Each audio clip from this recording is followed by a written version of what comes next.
नमस्कार आम DMA school उपलोडार 10वीं श्रेणी छात्र आम विकसित भारत वित्तहन आम आइडिया सबमिट करने चाहूँ। आमर थीम हूँ आत्मनिर्भर भारत एवं आम प्रोजेक्ट नाम हूँ जैव खाद्य तैयारी यंत्र। मु प्रफुल्ल कुमार तिवारी, मु संतोष, मुझे आज जुगे परिवेश और कृषि कार्य जैव खाद्य अत्यंत आवश्यक।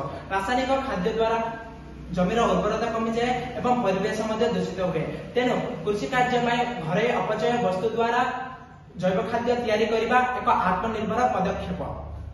लक्ष्य घरे और कृषि अपचयर सद्व्यवहार करने, रासायनिक खाद्य प्रति निर्भरता कमाइबा, परिवेश को सुरक्षा कर माटीर उर्वरता बढ़ाइबा, आत्मनिर्भरता और सुस्थ कृषिजात को प्रोत्साहन देबा।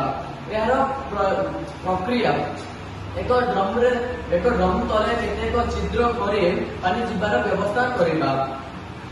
प्रथमे शुखिला पतर और घासर पतला परत दियंतु, तापरे गोबर मिशा माटीर परत दियंतु।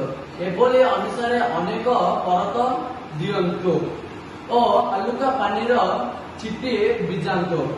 प्रति 7 ରୁ 10 दिन पर यह मिशंतु, जहा द्वारा वायु प्रवेश कर 40 ରୁ 60 दिन पर तैयारी हम जैव खाद्य। तैयारी होता जैव खाद्य द्वारा माटीर उर्वरता बढ़ी, फसल उत्पादन बढ़ी और रासायनिक पदार्थर निर्भरता कमी। धन्यवाद।